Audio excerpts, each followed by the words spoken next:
Hello friends, आज हम Golu grows Anoj का क्वेश्चन और आंसर करने वाले हैं।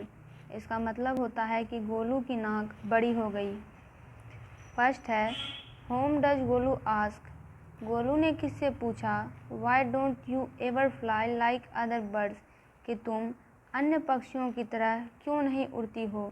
तो आंसर है कि Golu ask the ostrich. Golu ने शुतुरमुर्ग से पूछा कि वह दूसरे पक्षियों की तरह क्यों नहीं उड़ती है।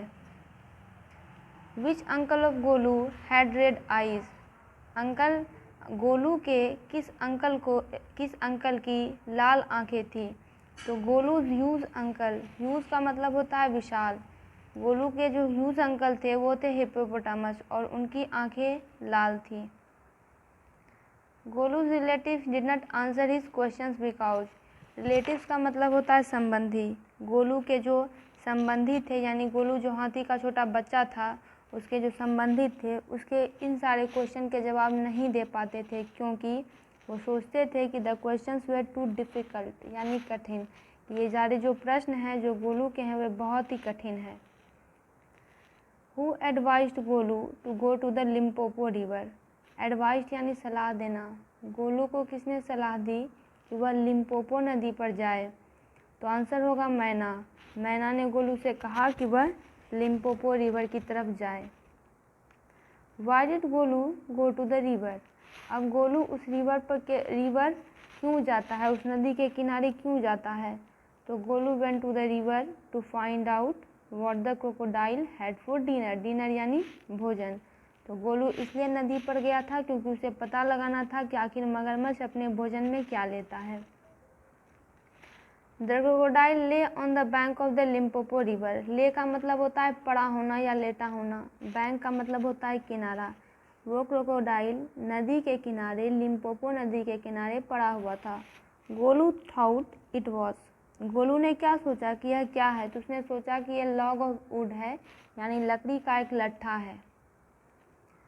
What did crocodile do to show that it was a real crocodile?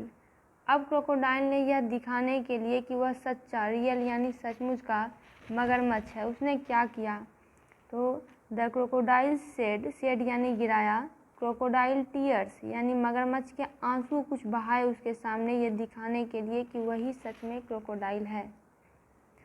Come here little one and I will whisper the answer to you. पास आओ छोटे बच्चे और मैं तुम्हें आंसर करता हूँ। विस्पर का मतलब होता है बहुत ही लो वॉइस में बोलना, यानी मैं तुम्हारे कान में कुछ धीरे से बताऊँगा, तुम्हारा आंसर दूंगा। The crocodile said this because. अब क्रोकोडाइल ने ऐसा क्यों कहा था, क्योंकि वह गोलू को खाना चाहता था। He wanted to eat Golu. Who helped Golu on the bank of the river. अब उस नदी के किनारे गोलू की मदद किसने की उसकी जान बचाने में, मगरमच्छ से। तो द पाइथन यानी अजगर, सांप की ही एक प्रजाति होती है। Help Golu on the bank of the river. Name two things the elephant can do with his trunk and two he can not. Trunk यानी सूंड। तो अब ऐसी दो चीज़ें बताइए जो कि हाथी अपने सूंड से कर सकता है और ऐसी दो चीज़ें जो वो नहीं कर सकता है। तो the two things which the elephant can do with his trunk are. तो ऐसी दो चीज़ें जो हाथी अपने सूंड से कर सकता है। तो पहला है he can keep the flies away. Flies यानी मक्खी, यानी वही सूंड से अगर उसके नज़दीक कोई मक्खी आएगी तो उसको वो भगा सकता है। He can pick the things from below. Below यानी नीचे, यानी नीचे कोई भी चीज़ अगर पड़ी हुई है तो उसको वो उठा सकता है।